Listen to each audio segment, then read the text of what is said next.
Hey everybody, I am here with Kuro, and we are going to talk DACs today, digital to analog converters, because Kuro was the one that did that pretty amazing research into the ones that we've been using, found ones that we probably shouldn't be using anymore, and was able to identify some good ones. So thank you very much for joining me today.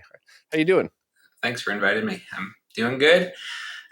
Beautiful day out today, so happy to talk DACs with you and hopefully enlighten a few more people. We've come a long way over the past couple of years, but Yeah.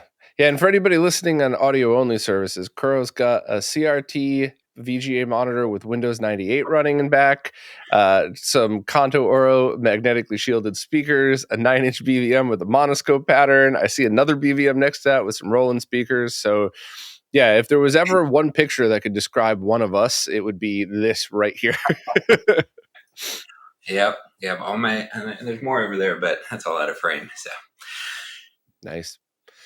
So, DACs, right? Let's break this down the very basics, and then we're going to kind of get into a little more of the nerdy side of things. But I want to start with the basics, just because I want people to understand what this is that they're looking at. So the basics of a digital to analog converter is it takes a digital HDMI or DVI signal and converts it down to VGA, RGBS, or component video. And a straight DAC should do this with zero latency added because it's not buffering the image, it's just doing a direct conversion, right? yeah, that's essentially it. We're just trying to go from a digital format to an analog format, just like a audio DAC would. Digital signal processing, and I think the variability, which we'll probably get into, and the quality of those decks and the types of those decks, they differ pretty widely. Yeah. And I guess we'll start with it from a safety point of view. I've personally never run into a DAC that I ever had to worry about too much voltage or really worry about hurting my equipment. I've used some terrible ones, but none that would ever cause harm. Same with you. You've never seen one that puts out 2 volts by accident or something like that. No, I've tested well over 50 of these now, and I've never seen one that was way out of spec, like over a millivolt even. Like it's or 1,000 millivolts, I should say. Yeah, it's never been anything that crazy.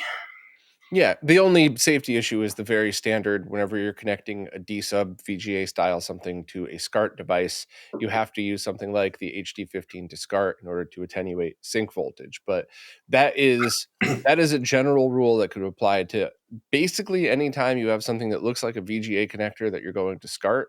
That is not just with DACs, that's just with any device that you see like that. So other than that, I haven't run into any safety issues. But what I have always kind of found fascinating is sometimes you jump on Amazon and you might buy a $50 one or a $75 one, and that price doesn't mean a thing. The $8 one might be better, might be worse. It doesn't. There's really no rhyme or reason for the chipsets that are used. So I guess since we know that you don't have to worry about buying a cheap DAC and exploding your console or anything like that or your monitor, what are the most common things you've seen that harm the image quality when using cheap or just not well built DACs? Yeah, so the biggest issue that I've seen is the wide range of voltages across 100 IRE. So if you're starting at 0 IRE, which would be your pure black, and going all the way up to 100 IRE, which would be pure white, the biggest issue tends to be that variability within that range. It could go a bit over, could be a bit under, like where it should be.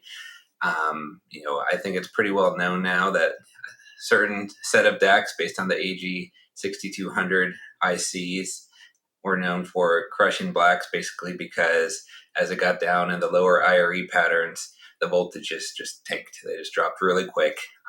They might have had good voltages near the top, but as it got closer to pure black, you would essentially start crushing and losing all the shadow detail in your image. So that's So could you probably the talk biggest for a issue. second about what exactly crushing blacks are for people that don't, for people that have heard the term but might not know exactly what to look for when you see that? Yeah, I think the best way to describe it would be to like think of a picture with shadows, and you have very, dark grayscale within those shadows. Maybe like the cobblestones on a street. I took a screenshot of Final Fantasy VII that really showed this well, where you want to be able to make out those cobblestones, but as a DAC would be processing that digital signal and converting it to an analog signal, if it is, say, taking those video levels between, say, 0 and 20 IRE, where all of that detail would be, and it's essentially just crushing those voltages down to, say, 5 millivolts at, say, 20 to 30 IRE. Now all that grayscale detail has just been condensed, so you lose a lot of that detail, potentially even losing it all based on what that image is. So you go from a nice kind of dark gray looking image to just pure black, and you can't see anything. So it not only might dim the image, but you're actually just losing detail on the screen. You're just losing part of the image itself. Yeah, and you might not even notice it, like unless you're really familiar with the game that you're playing on. You might not notice these things because in motion, and when you're in a game, you might not notice it. But there's a lot of things that are hidden in dark areas. There's a lot of things that are put into the artwork in dark areas or shady areas, and you lose the creative intent of the developers and the artists in those games. So you really don't want that to happen. Even though you might not see it, you definitely are losing something. Right. And this is of course all relative as well. So if you're running these into a calibrated BVM, you're going to notice a difference. But if you're running one of these through like a Mister and a Mic S composite video adapter and you're going composite to a cheap CRT, then you probably are still going to notice it, but it might not affect the image as much because just everything, the overall quality itself may have dropped. But I've actually seen some cases where when you run it through lower quality signals, it's almost more noticeable because it's crappier. You know what I mean? Have you seen any kind of similar results or anything? So taking a step back, the whole reason why we have calibration tools is Mhm. that when you play a game on one monitor, and then go to play it on another monitor or TV, whatever it may be, you want to have the same experience. So when you have a device that's hooked up to one of these DACs that's improperly converting those analog signals and either crushing blacks or getting rid of your highlights, if you're playing, say, a game on a Super Nintendo on your TV and it looks great, and then you go, to your other monitor with a Mister and a DAC and try to play that same game, you're going to notice like something's off. Your game looks a lot darker, for instance. You're missing all those details. So I think the variability between, one or two TVs that you might have in your house, that would be like the first way you would notice these issues.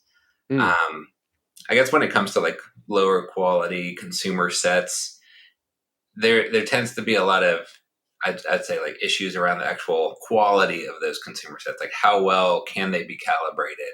How right. well are there black levels?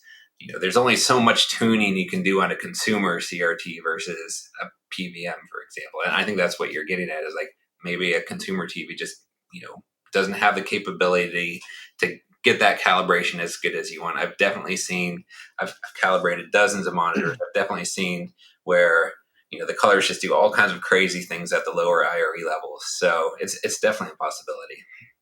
Yeah. And on the other side of the spectrum, the too bright. I've gone into quite a lot of detail in a few videos recently about this. I probably should have dug into the too dim thing as well, but essentially, you could get brightness that is safe to use. You're not sending crazy amounts of voltage, but just like when you're crushing blacks, if it gets too bright, you start to lose detail and you start to lose some of the higher end of that. And that is also something that's fairly noticeable on any display that has some decent calibration to it. Yeah. Um, so are there really is there more discussion in that as far as what we're looking for in DAX? Is it really the do they crush blacks and are the voltages at full 100%, either 100 color bars or just an all white screen? Are they at the 714-ish that they should be? Are there other factors that need to be looked at when you're testing these things? Yeah, I would say there's I think three major factors to look at. One is the overall levels. How close does it match to your reference levels? And for RGB video signals, it would be 1 IRE equals 7 millivolts. And that's all the way from 0 to 100. Composite NTSC is different; it goes to 714 millivolts. But just strictly speaking, RGB would be 700 millivolts. So, just how close does it track to those reference numbers? That's the first thing. The other thing would be your variability in the actual red, green, and blue signals. So I'd say good quality DACs, have the same values across both R, G, and B across that 100 IRE range. So not only is it hitting it at like a grouped level, but at an individual channel level, hitting those reference values. And then the last thing that I kind of grade things on in my sheet would be overall like product variability.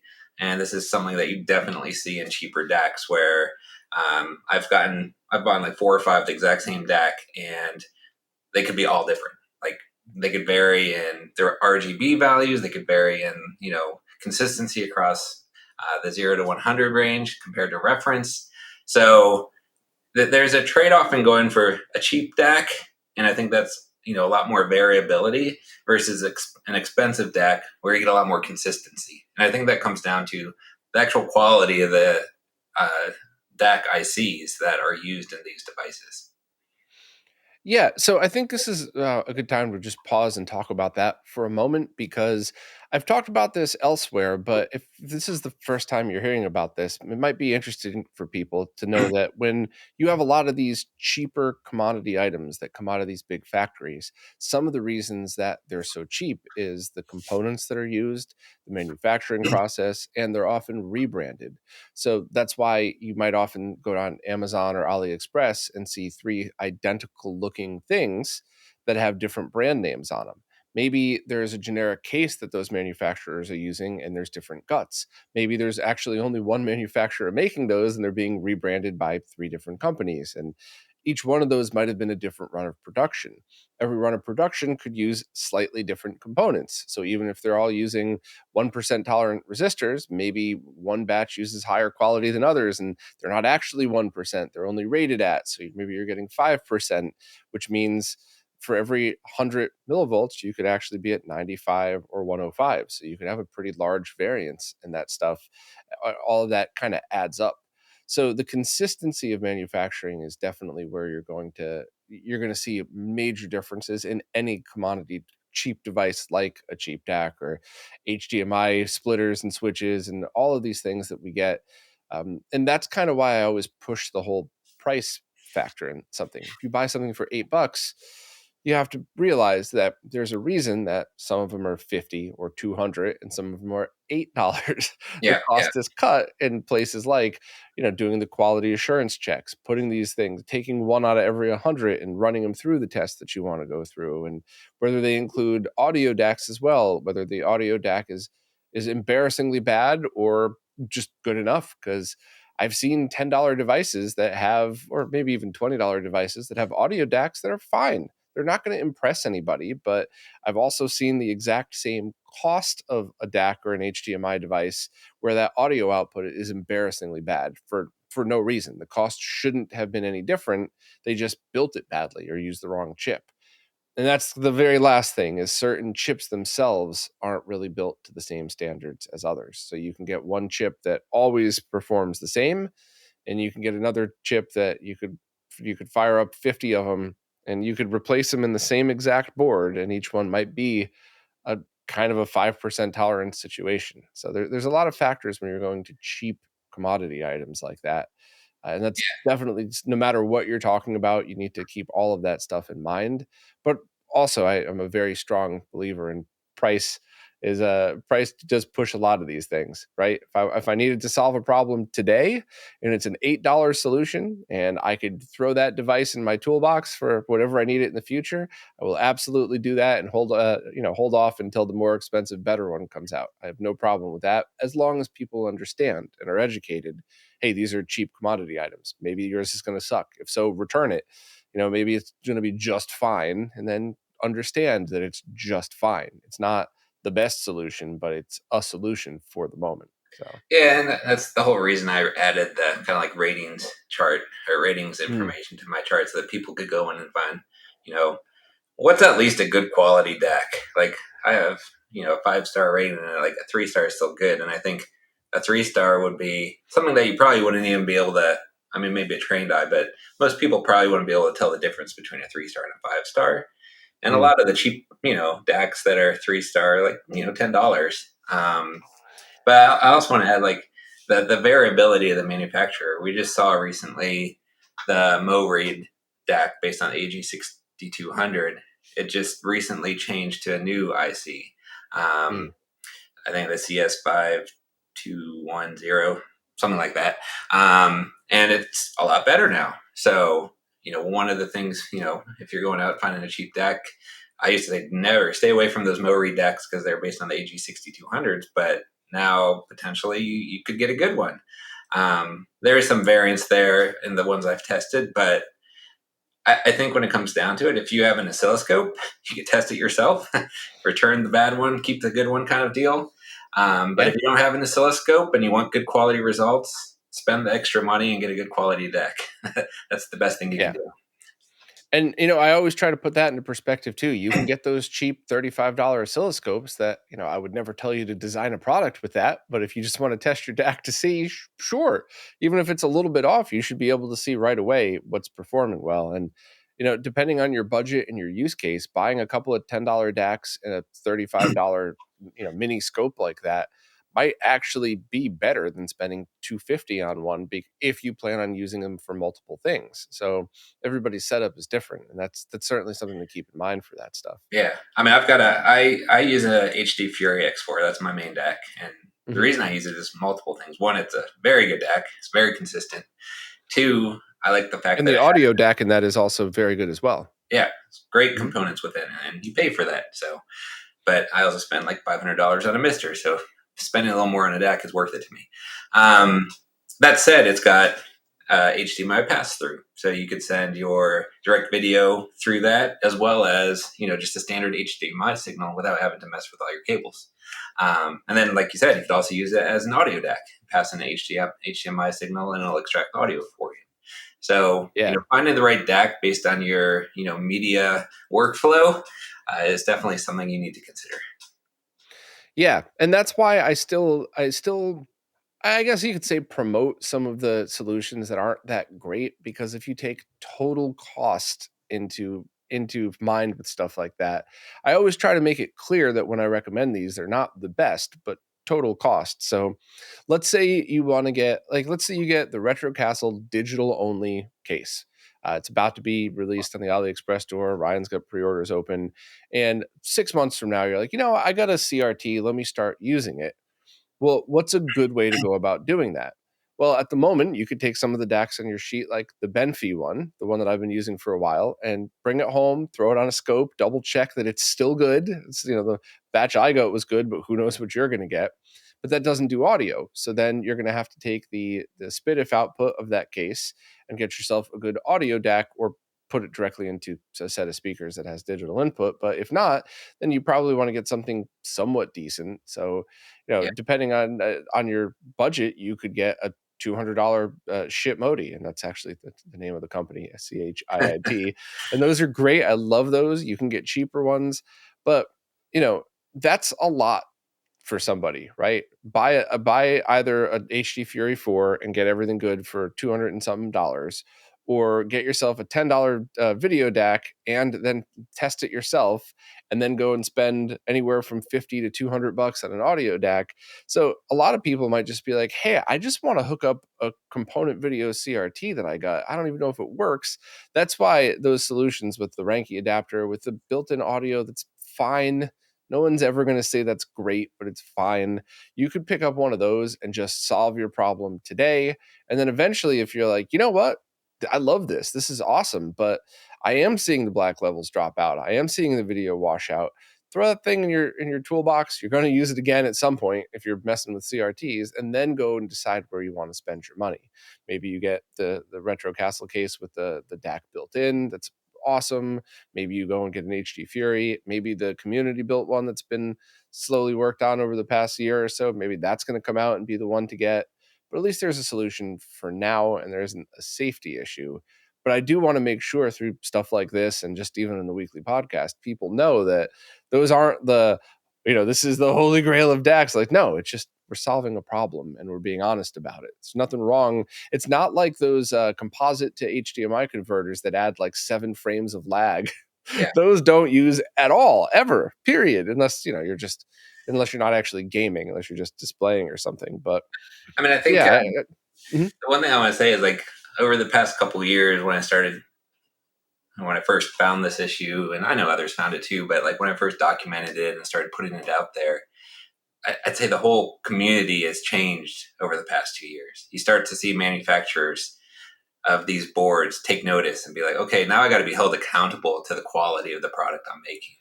And I've worked Yeah. with Ivory at Retro Castle, testing some of his boards, helping to make sure, his are meeting the quality standards, we all should expect from a board manufacturer. And I've talked with many other, board makers as well. And the most positive thing is, I think every board that I hear that's coming out now is going through and doing these tests, making sure things look right, making sure things are at reference levels. Yeah. And for people that are just getting into the hobby now, like, the new boards that are going to be coming out this year, they should all be good. Like, there should not be a bad board. If there is a bad board, then that person should not be making boards at this point. Everybody knows better at this point.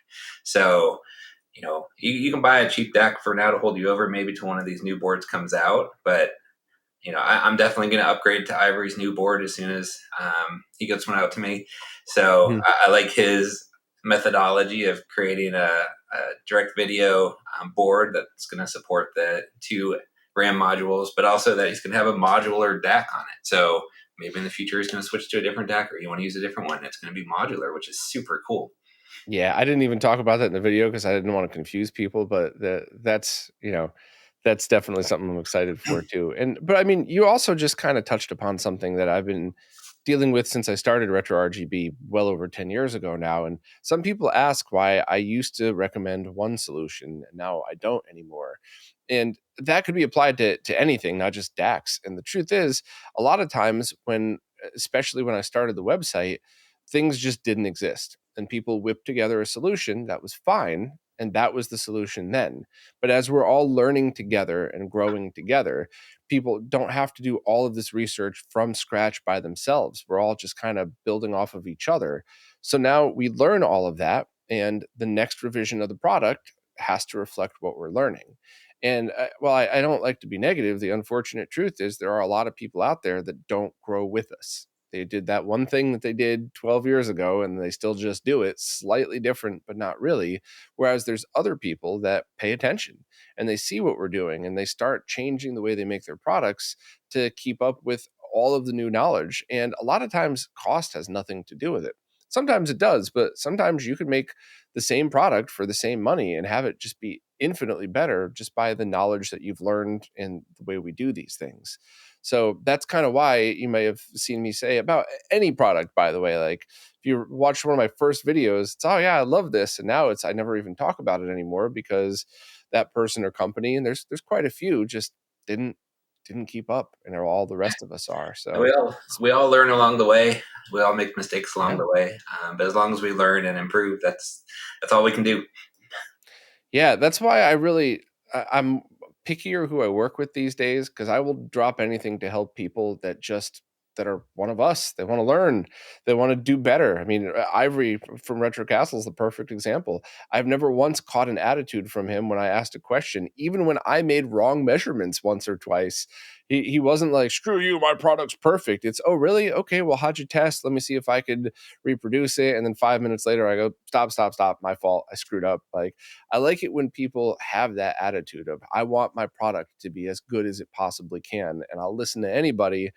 And if the people I listen to turn out to be wrong, I just won't listen to them anymore. But like, I'll listen. Yeah. And that, so I really love working with people like that. And that's who I'll just drop anything to go do my best to help, because that's how we've gotten so much better products over the course of 10 plus years. It's just people doing Yeah. this with each I other. mean, the community is awesome. The people that I talk to who taught me a lot of things, I'm grateful for. And, that's why I do this as well, to support others. I just want to see everybody have the best experiences possible, because this is what we love doing. Yeah. So I guess let's dig into a little bit of the actual testing process, because we do have a lot of our fellow nerds listening. So I showed the whole how to test the high end of things, the voltage spikes, and that's, I would say that's fairly easy. All you need is a scope that's fairly accurate, the cheap one, whatever, that's fine too, and you just need the 240p test suite, and that's it. That's basically all you need. Well, But how I just want exactly? to caveat something there real quick. So all my tests use the 240p SNES test suite as well. But there is an issue with the SNES core, and it's true to all SNESs, is there is an S gamma curve basically in that. So I just want to bring that up real quick now so people know. But if you have an SNES and you're reading the voltage levels using the IRE pattern, you're going to see that below 50 millivolts, you're actually going to have slightly darker or slightly less or voltage. And then above 50, it's going to be a little bit higher. It's like a small little S curve. So in my testing, I've built in some variability to make sure we can account for that, and you don't have to be 100% reference. So when you're looking at those voltages with an SNES, either true SNES or the SNES core on the Mister, which is really cool, by the way, that it follows that gamma curve too. Like, I think that's just simply amazing. It's a testament of The how cool accuracy of the the Mr. games Devs and are. their cores is really Yeah, amazing, definitely. but just so people know, like, if you're using the SNES, it's not a true reference pattern generator. You'd want something like an Extron BTG 400 or some of the other pattern generators out there, like a PS3 with some of the calibration discs are really good too. The Wii is a good one as well. But just caveat that SNES core is not the best reference tool. Yeah, but let's step through the basics, because we kind of skipped ahead just there. So getting the high voltage, all you need is an all white screen. 240p test suite has it. I use the HD Retrovision test suite, not because it's better, but because with 100% color bars, you could see the difference, the different waveforms of each of them on the scope. So you could just look at it and know which one's red, green, or blue. Plus, Mhm. it's just better than having a line straight across for all this stuff for the visual examples. But um, so, how exactly do you recommend people step through getting the rest of it? So you fire up the IRE pattern and you look at the steps on the scope and measure where each one are. Yeah, so honestly, it's a really simple thing to do, I think. Just got to have the right tools. But yeah, so you go through each of the IRE levels, starting at 0, 10, 20, 30, 40, 50, all the way up to 100. And you measure, from the bottom line up to the top line, like usually in the middle of the top line. And so you start at 0 millivolts and then go up to wherever the middle of the top line is on the pattern. And that's your measurement. So if you're at, or if you have a 100 IRE, 20% window on the screen, you should see like a little graph that looks like a little, square or rectangle popping up. And when you measure that top bar, it should be 700 millivolts if you're using an RGB source. And then, again, based on that algorithm of 1 IRE equals 7 millivolts, you can go down from there. So that's how you would technically measure it. Now, we also talked about having both, the red, green, and blue measurements too. So depending on your scope, you could either have all 3 channels in there at once and you could see what they look like, or you're going to have to do each one individually. So that just depends on your equipment. I usually do all three at once just so I can see the nice little colors up there, see their separation, and then measure the difference between them. And I try to put those results in my report as well. So I think that's definitely something I'm going to have to start doing when I go through these tests, just to show people visual examples, both examples of the washed out and the black level crushing, and on the scope itself, so people could see the steps move up and see the difference between them like that. Yeah, yeah, and like I said, it's fairly simple to do these things. It's not a lot of work. The work is getting all these DACs and finding the time to test so many of them. But if you've got one yourself, this is actually probably a very easy way to start learning how to use an oscilloscope. Yeah, definitely. So what about eyeballing it? So if you have a console that's way too bright, 800 millivolts, 850, like some of the Mr. IO boards I've seen over the years, if you plug that into something that doesn't auto calibrate, so the OSSC, let's just say, or I guess maybe even the RetroTink 2X, but if you plug it into that and you take a screenshot, you'll definitely see that at the very least the last two steps on the colors will kind of just become one color. And I showed that example in forgot which video. Might have been the SNES video, might have been the Mr. DAC video, but I show it where I try to mess with it in Photoshop or something to Mm-hmm. make it more extreme, but you don't need to do that. You could just take your screenshot, make it full screen, and you'd be able to see. Can you kind of eyeball it on the low end and see that you don't see the steps on the bottom, or is that not as easy to spot as the higher end? Yeah, so eyeballing calibrations, I think people do it. I don't necessarily say it's a bad thing. I do it sometimes on my consumer CRT, the ones I don't really worry too much about. Mhm. But like you said, it's making sure that grayscale, you know, is consistent from 0 to 100, and you're not losing bars on either side. So if you're eyeballing this, you can either look at a grayscale pattern to look at it and see, is this roughly right? Like if you don't have a scope, if you don't have, a colorimeter to be able to measure the actual brightness, you're just trying to do something quick right away to see how well it's working. There are patterns out there that have been made for, media broadcasting that are designed to help people eyeball a calibration, help them make sure that it's generally right. And you can use the SMPTE pattern. It's got special bars at the bottom, gray, like beyond black, um, to help you kind of identify, is this tuned good enough, we'll say. Even within the 240p test suite, there's a bunch of patterns that you can use to help you do this. And it's just a matter of learning what those patterns are, what to look for in those patterns. But it's definitely possible to get you 75% of the way there. Yeah, and just to clarify, I would never recommend eyeballing for safety issues. So, like, if you have a super gun with a voltage dial on it, no, don't eyeball it. Make sure that you, unless you're an absolute expert, use that scope. Make sure that you're not going to blow up whatever SCART equipment you have or whatever else. So that is not what I'm talking about. I just mean, like, you bought a DAC, you bought that $8 DAC, you plugged it in, you fire up the 240p test suite. I think a decent way to eyeball that would be to fire up a software emulator on your PC and just screenshot a couple of tests.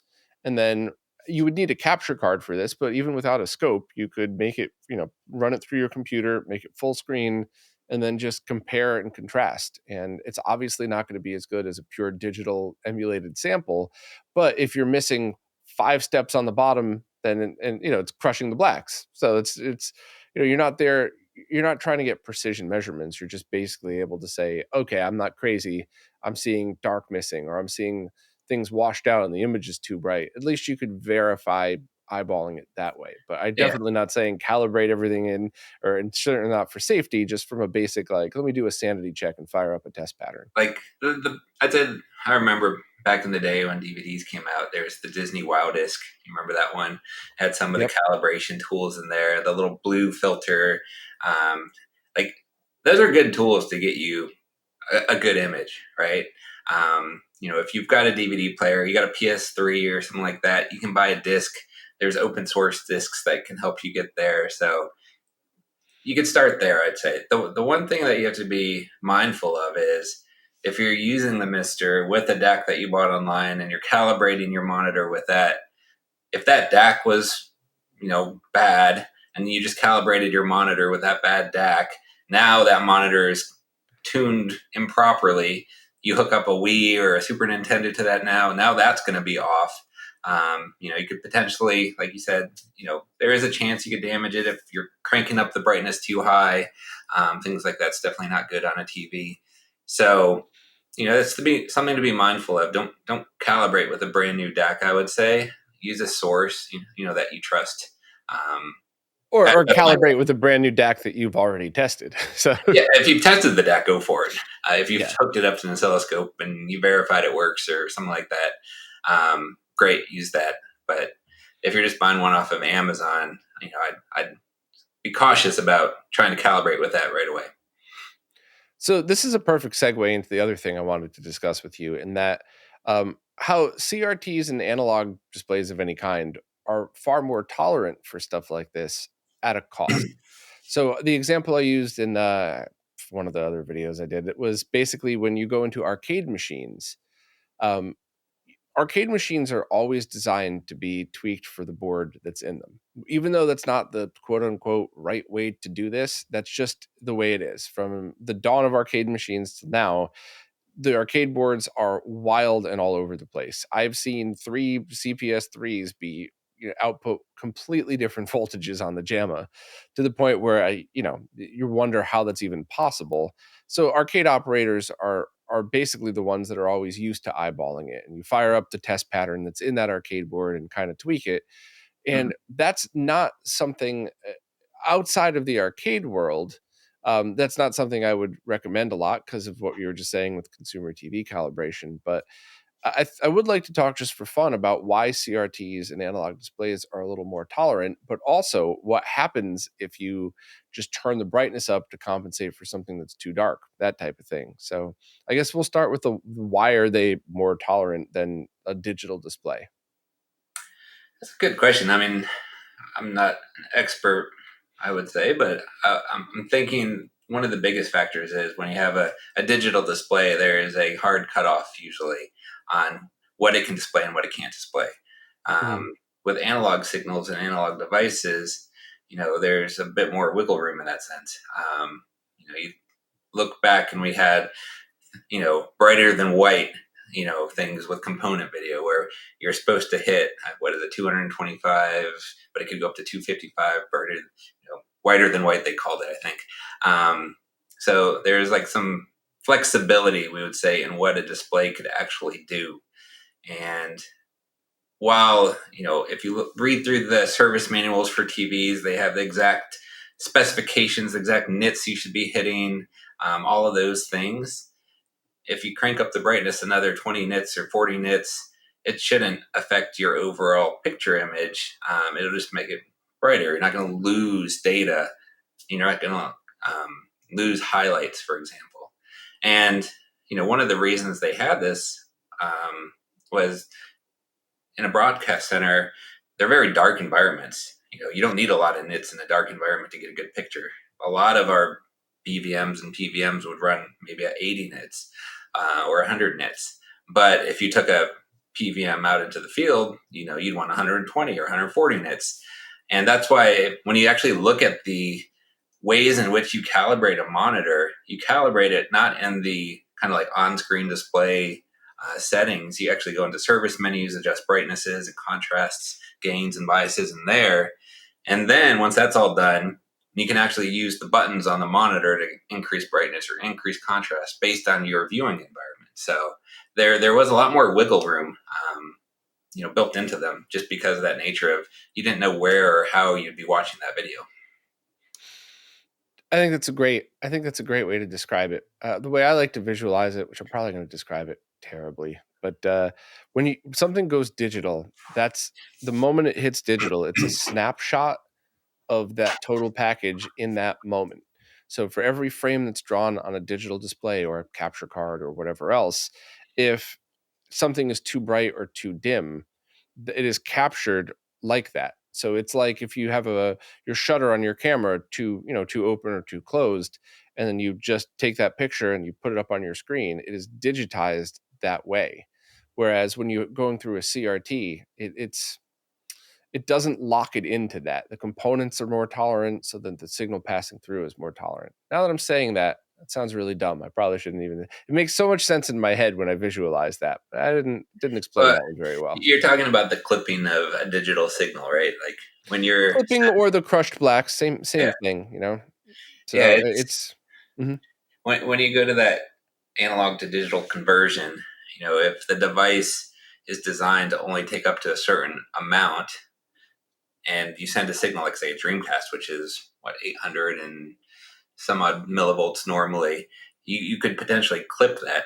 And in talking, I'll bring up the Tink 4K here, in talking to Mike Chi about this, the reason why he has his auto gain and the way in which it works is to take that into consideration when going from an analog source to a digital source. You don't want to lose those highlights, so it makes sense in that case with the Dreamcast that you'd want to make sure you have built into that system enough tolerance to be able to accept higher voltages from other devices and be able to kind of compress that down without losing data back into a normal video signal. So Yeah, there's you just ways to explained it way better. use it properly. You just have to know what you're doing. So basically, then, the much better way that you explained it was that the chips for these cheap devices and for TVs that are designed for digital signals are always going to be through a set variance. And analog devices might have had a wider tolerance, so that just like with Mike and the Tink 4K, it's not going to just clip and cut off once it passes 714 because the device is designed to accept a higher voltage, knowing that video games are going to be all over the place as opposed to TV signals, which should be more tolerant. So before it's actually converted to digital or during the process, it has a higher shelf and a wider range than other digital devices because it's designed to handle stuff like that. Well, he's actually taking that signal and condensing it, for the lack of a better word, and then using the auto gain capability to expand it to the proper voltage. So Yeah. that's kind of how his is working. And I questioned him on it. I was like, why is the gain so low by default? And it's like, well, because there's some devices that are just very high, and you have to Yeah. take that into consideration. It's funny, I can't use the Tink 4K for a lot of testing like that because it's so good. Just like the HD Retrovision cables, I refused and have always refused to use them for testing like this because the circuit that Steve built into that corrects a lot of the issues that you see from these consoles. Mm-hmm. So it's impossible to use them to test devices because it might fix some of the stuff you see on the way out. So basic RGB cables and the OSSC or direct into a data path card is how I still do so much testing because it doesn't fix the image because you're able to get a blueprint of that. Yeah, as the SNES cables, they got a switch for that as well. I think for correcting the over brightness of one of the SNES types or models. Yeah. Now, one of the things that I had said in one of those videos that you and I had discussed that I wanted to talk more about here is from a safety point of view. If your image is too dim, just turn your brightness up on your CRT and it's fine from a safety point of view. But when you do that, it changes the whole spectrum of color and brightness. So if you turn up the brightness to compensate for that, you're still going to get image changes that don't line up. You want to talk a little bit more about that, or if it's too bright and you turn the brightness down, even if your CRT could totally handle it and you're not going to get the same type of clipping that you would on a digital, it's still not nearly as good as if the signal was about proper in the first place. So would you want to talk a little bit about that? So I think first you have to understand how the TV, you know, displays that grayscale image and how it is first calibrated to make sure you have a perfect linear gamma curve, or flat gamma curve, I should say, not linear, flat gamma curve. That's the goal. Is you want as flat of a gamma curve as possible in your calibration. For at least a standard CRT, which is 100 nits. HD TVs, it's totally different because all that HDR stuff. But anyway, CRTs. So when you calibrate, a PBM, let's say, you have to go in and tweak contrast and brightness and dial them in so that you have, proper levels across that entire range, but you're usually just tweaking them at like 20 IRE and 80 IRE or 100 IRE, and dialing them in so that it's as flat as possible. Now, if you have a device that's sending a very low, you know, voltage in the like sub 30 IRE range, and you're like, okay, well, I'm just going to crank up my brightness some. Well, what does that do to your contrast calibration on the other end, right? You just spent that time trying to get a nice gamma curve or gamma line, and now you've messed with it trying to accommodate a device that's introducing errors into your image. So that's the problem that can occur with these DACs that are not, following reference levels. Is people will be like, oh, this one looks dark, so I'm just going to turn up my brightness. But what does that do to the rest of the image at the higher end? It could be too bright. It could be washing things out potentially. You'll be screwing up your calibration for other devices that you plug in later. So that's the issue. Yeah, so from the context of you have a knob that says brightness, or you just fire up your OSD with your remote and you turn the brightness up and back down. Um, from the context of being able to just easily turn it right back down, you're not screwing up the calibration from all your other consoles because you'll just hopefully know that to turn the brightness back the way it was. But what you said makes sense in that even if you turn up the brightness to compensate for something that's too low, turning up that brightness might wash out the higher end because you're compensating for the other side of that. So Yep. from a safety point of view, especially on a CRT, that's totally fine. And even if you're using the Tink 4K, because I always say about 600 is as low as I'd go. It's really 650, but I have seen original consoles from the factory with no mods hit like 605, 610. And maybe it's age, maybe it's dying capacitors or something, but I've definitely seen that. And I just don't want to freak people out and have them put their Atari Jaguar on a scope and be like, "Oh, it's broken. I need to fix it right away." Well, You might have just gotten a bum one. So that's it's not necessarily a bum console. I'd say. I mean, it's definitely possible, but I think it is more the variation of the actual consoles themselves. Like we were just saying, a Dreamcast native output is above 800 millivolts, but an not SNES. every motherboard revision, and not yeah. So, but you I can mean, absolutely find it that way.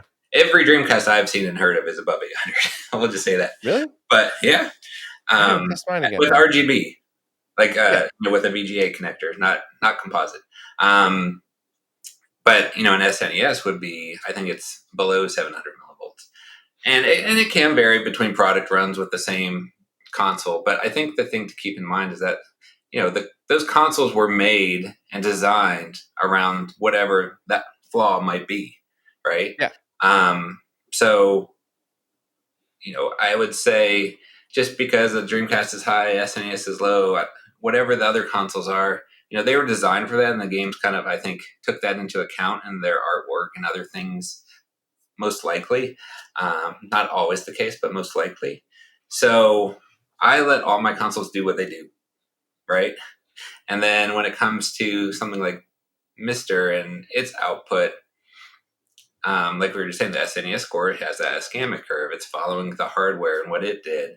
But, you know, until we get a true native um, pattern generator on the Mister, we got to use the tools that we have.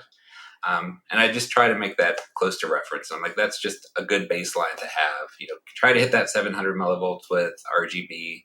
That's what it should be, at least at reference levels. If the console's slightly different, hopefully the core will kind of do its thing like the real hardware, like the SNES core does, and do whatever it does in real hardware. But if that true native output of the Mister or any device is hitting reference levels, you can't expect better than that. Yeah, absolutely. And it's kind of an interesting discussion that there's definitely not going to be a real answer to. But what happens with devs that were using consoles that were on the really low side when they were designing the artwork for their games and stuff like that? Obviously they're designing the artwork on a VGA monitor with pixel art type of thing, and but once they put it on the console, did they compensate for that? So you could drive yourself crazy with this stuff. Were all the Dreamcast devs calibrating around a 800 plus millivolt output on the VGA cable?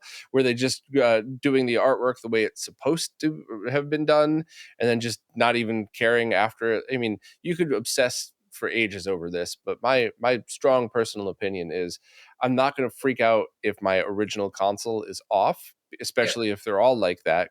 But if I'm working on a new product, and Mister would definitely count as a new product, I would want that to always fall under the correct standards. And Yeah. if you run into a case where one dev made the game too dark to compensate for the Dreamcast higher voltage, that is what it is, right? So that's Yeah. I wouldn't obsess about that, but I definitely think that any products moving forward, you want to hit correct tolerances. But I just kind of accept and embrace all this old stuff for what it is.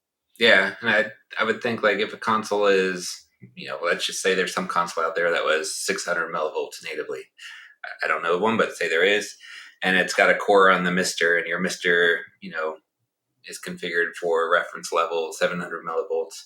Is it up to the core itself to kind of tweak that somehow? Like, how does that happen exactly? That's way above my skill levels, but is that Yeah, something that could be done in kind of software, but also pass through to the hardware? that's one of those things, and I hope in the comments people will correct me if you think I'm wrong about this. But at least with the data I have today, my opinion on that would be to keep things like the S curve and the SNES, because that's how that Yeah, would have worked. that's how it was. But make sure that the output's 700-ish millivolts. Give or take. There's always that tolerance there. But if your one revision SNES was 600 millivolts and there's a Mister core, no, keep the S curve, but make it the 7 whatever the ish that you're going to want it to be. That way, the output levels are all going to match. You still have that same curve, and then just kind of go from there. And if we find out it's a mistake somehow, sure, we'll figure out a way to fix it. But I that's mean, that definitely how I would approach it. I agree. That's just the nature of the Mister and any FPGA. You're gonna have a lot of different cores on there, a lot of different systems. You can't tune it just to that one system. Like if you're trying to make like the Super NT or something, you tune that just like a real Super Nintendo. But with the Mister, you can't do that. So Yeah. to start with a good baseline for the Mister itself or whatever FPGA, that's what needs to be done. And then I think the cores are kind of going to do what the cores are going to do, but you can't accommodate for everything. Yeah, absolutely. Um, so is there anything else that we haven't touched upon that you wanted to talk about? Anything else? I'm just trying to think of conversations you and I have personally had, over the past couple of months that I wanted to talk about publicly here. But I think we covered the basics. Why it's important, what to look for, how to test yourself. Your guide and your work definitely would show people which are the best to purchase at the moment, at least. And of Yeah, course, I'll keep everybody updated on whatever solid solutions might be out there that are coming out, hopefully. So yeah. but what are we forgetting anything else? I don't think so. I think we covered pretty much everything I would want to cover about the DACs themselves. Just keeping in mind it's a ever changing ecosystem. Nothing's set in stone. Nothing's going to be the same. Tomorrow as was yesterday when it comes to these DACs. It's kind of a fluid system, and that's why I keep trying to add more new ones to the list, seeing if there's hardware changes, those types of things. But again, I'm just happy to see a lot of these board manufacturers, the analog I/O board manufacturers, the digital I/O boards, they're finally starting to take this seriously. So maybe we Mm. won't even need DACs anymore. Maybe it'll just work out of the box like we all expected it to. So We're that's my always going to need these tools. We're always going to be tinkering. There's always going to be something. Even if yeah, Mister 2 comes out and it's got the absolute perfect digital to analog conversion built in, you're still going to have cases where you want to use a PC or you want to use a modern console on a CRT. We're always going to need stuff like this, which is why I really hope some of the community built ones start to come out. yeah, And I hope there's multiple choices. The cheapest possible single use, like HDMI to SCART or something, and a box with every option. I hope there's everything in between. Yeah. for people, because I think this is a problem that's not going to go away, even if it's completely solved on Mister and whatever FPGA devices are out. It's just going to always be an issue. So Yeah, it would be especially great for to do this. PCs. You bring up PC DACs, like that's a whole nother ball game because they're a lot. You need a lot more support for higher frequencies, like 350 megahertz. Especially for monitors like that one back there, you need a That good is the quality. question I forgot to ask you. That is the question right there. Have you, when you test these DACs, you test for 15 kilohertz compatibility, right? Yes, I'm only testing for 15 kilohertz with these tests. Okay, because that's another issue that's plagued everybody. When I've always talked about the cheap DAC link that I have, that I put the stuff in my Amazon store and recommend it, I've always warned people when I first started, it was if you buy 10 of these, 9 might work with 240p and one wouldn't. And nowadays, one might work with 240p and 9 won't. So that's another issue that definitely needs to be solved. And not only that, how does it handle the switch between different resolutions? Some Yeah, crash, and you need to power cycle them. Some will work with 480i, but not 240p. Some won't work with either of those 15 kilohertz signals at all. They're 480p and up. yeah. Some won't work past 720 if they do work with. I mean, there's so many different factors in there. So your research is concentrating on 15 kilohertz compatible ones, right? It is. I'm glad you're bringing this up. There, I've definitely seen and heard issues with some of the DACs where, like you said, trying to go from 240p to 480, basically the DAC has to resync, and some of them are better than others. Some of them might do it instantaneously. Some of them, might see some flashing for a second or two. Some of them might just keep flashing and it won't ever sync again. I've definitely heard of that.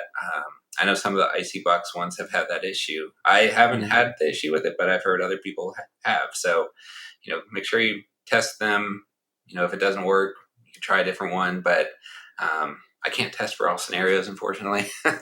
Yeah, and I But wouldn't recommend you do either, because if you spend 8 hours testing, how do you know it's gonna be the same DAC a week from now from the same exact link from the exactly, same store? So, exactly. yeah, so that's another issue, and that's one that's plagued me for a while as well, and that's one that I would love to get, because that's why I keep saying, if there's a community one out there that's $50, I would always recommend it over an $8 one, even if we found one that's consistently good for now.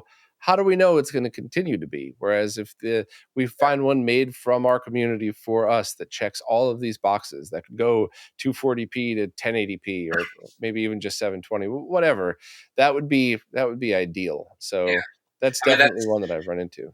that's also why I recommend HD Furies myself, is because I know they were kind of built and tested for gaming. That's kind of where they Mm, started. I know they do a lot with movies and video too, but a lot of them are built for gaming. So I feel like the reason they cost more is they put a lot of hard work into making sure that hardware was consistent, was designed for this use case. Whereas a lot of the decks we're using, they're like decks for hooking up a laptop to a projector in a business room, right?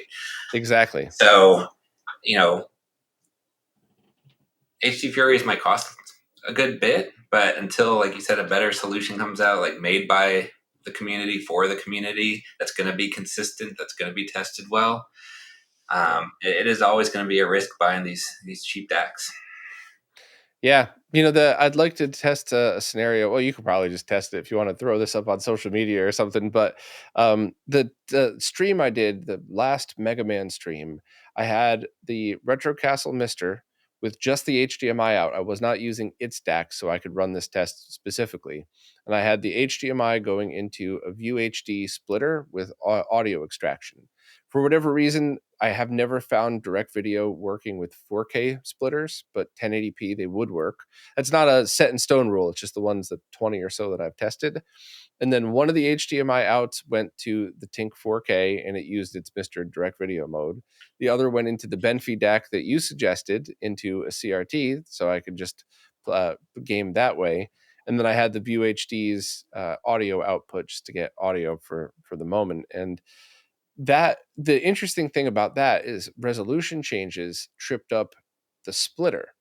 So Mm. when I was going from the Mister menu to the core and then loaded the game, I had to unplug and plug in the splitter a couple times.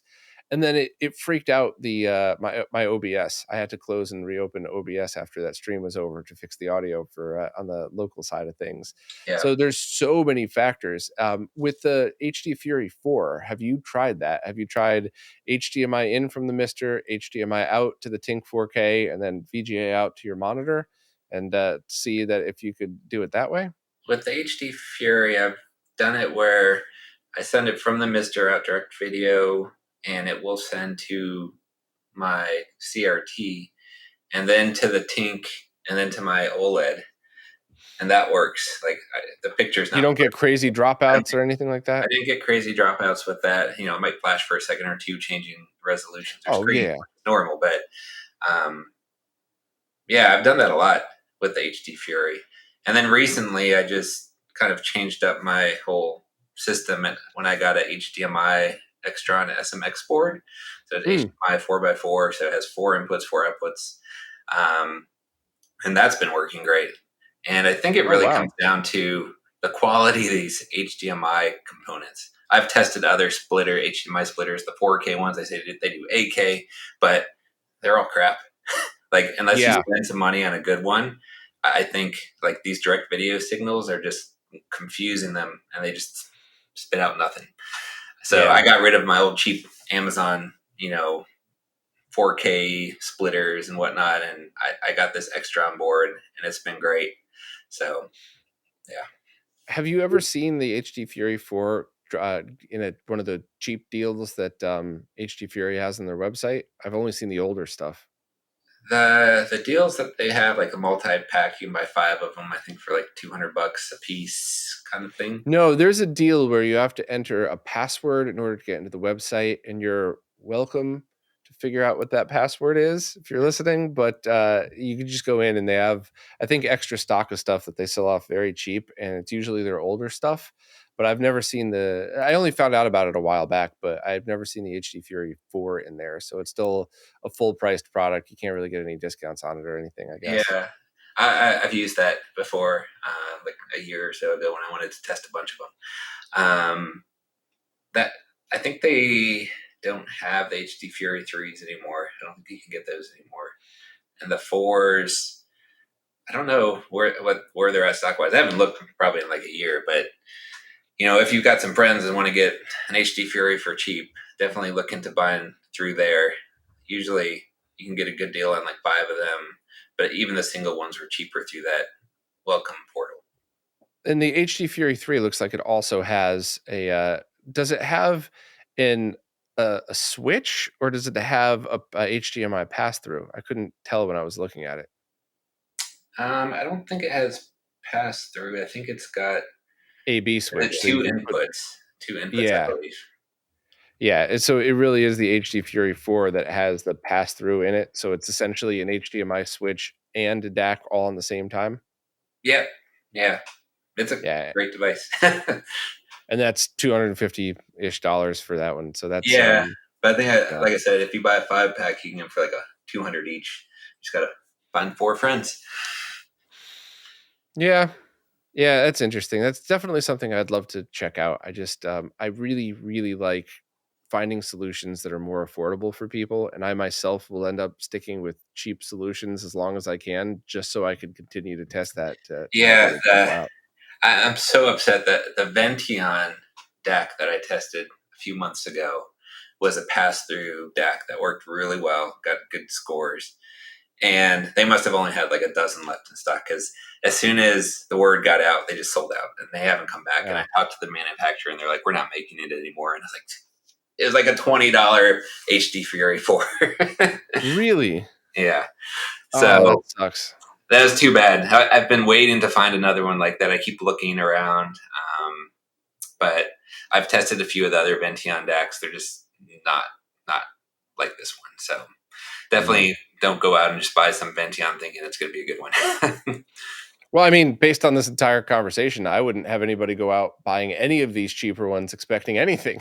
Just buy it expecting that you are going to want to test it and possibly return it if it's a terrible one. So, yeah. Yeah, and you don't even need an oscilloscope really to test these. If you've got a coloring meter that's your calibrated your TV with, you can kind of see, okay, at 100 IRE, is it hitting 100 nits, right?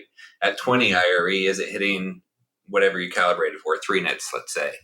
And you could use that to kind of judge how good a DAC is as well if you don't have an oscilloscope. So sometimes I'll use both to kind of like verify things just to make sure everything's right, because I've calibrated all my monitors with the color rate meters and HDFR and all that stuff. So I trust what they're displaying. But that's just another way you could kind of, test it without a scope. Yeah, and testing two ways is definitely anybody who's working on these products should do it. Just consumers, test the way you test it. But I made a couple of mistakes recently, and I even did one in a live stream where the second channel on my oscilloscope is off.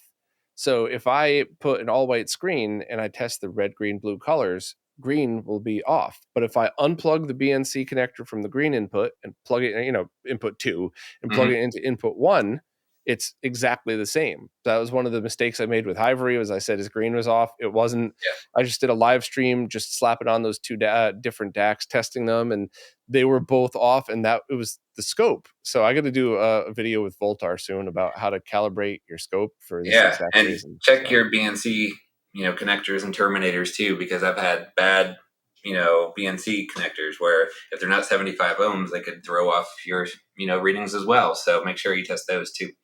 Yeah, that was something I always talked about when doing scope work. And if you're just using BNC terminators for your, your BVM, let's just say, I always recommend people get just a sack of cheap ones. So if you need 8, get a 10 pack, test all of them with a multimeter, just a cheap $8 multimeter. Just make sure it says 75 ohm. And then if you have any issues, throw one out. And if not, great, cool. Yep. And I hate to tell people to throw stuff out, but you could, for the price of like 3 good ones, you can get a sack of 10 or 20. But if you're using a scope, that's when I would spend the $3 or $4 each on those, because it's everything. It's not just the consistency that it's spot on 75 ohms. It's the quality of the construction. It's not going to wiggle, and if it wiggles a little bit, you might get an off reading. And so yeah, that's the time to spend the money on some quality BNC connectors and 75 ohm terminators. Taking them on and off a lot, it's definitely worth the extra couple bucks for a good BNC connector. Yeah, it's I don't know. Do you have an RG bench, the Querdimoto box? You should get one of those. I used to run video into the scope and then out to the monitor, but when you terminate with the monitor, that could skew the results as well. So right now what I have is the RG bench going directly into the scope with just a VGA to BNC connector. It has 75 ohm termination on it. And then I'll plug the SCART connector or component or S-Video or whatever else into the RGB monitor I have right above it, get to the test pattern that I need, and then unplug the cable and plug it directly into the RG bench. So you have no components skewing the results whatsoever. And you could, you'll know immediately if the RG bench or the cable is messed up, because it'll throw the results off pretty quickly. Yeah. For my setup, I do obviously I've got a analog board, so I'd have a VGA connected to the VGA port, and then the HDMI obviously connected there. So the HDMI goes through the DAC and then to the scope, and then the VGA goes through my SMX to whatever, like that little bench monitor I got over there, to just see what's on the screen. Cool. Yeah. Well, Kuro, thank you very much for all of the work that you've just done and just given to the community. I can't thank you enough. And anybody who does stuff like this is just so important, because this is how all of us learn and get better. This is how consumers learn how to buy better products. This is how people who make products go out and learn how to do better with their products. Everybody benefits from stuff like this. So thank you so much. Yeah, most welcome. And thank you for all you do. And thanks to all the other people out there in the community who've helped, in any way possible. Like, this is such a fun hobby to be in, and I love the people in it. So glad to contribute a little bit. Well said. I'm going to leave links to your social media, so where people could follow you. And I guarantee we're going to hear from you again on one of these podcasts. We'll do another one in the future where we could test some other equipment, and maybe we'll do a live stream together and just test stuff and have some fun with it. Test some new IO boards when they come out. Hell yeah. Yeah. Awesome. Well, thank you very much. All right. Thank you.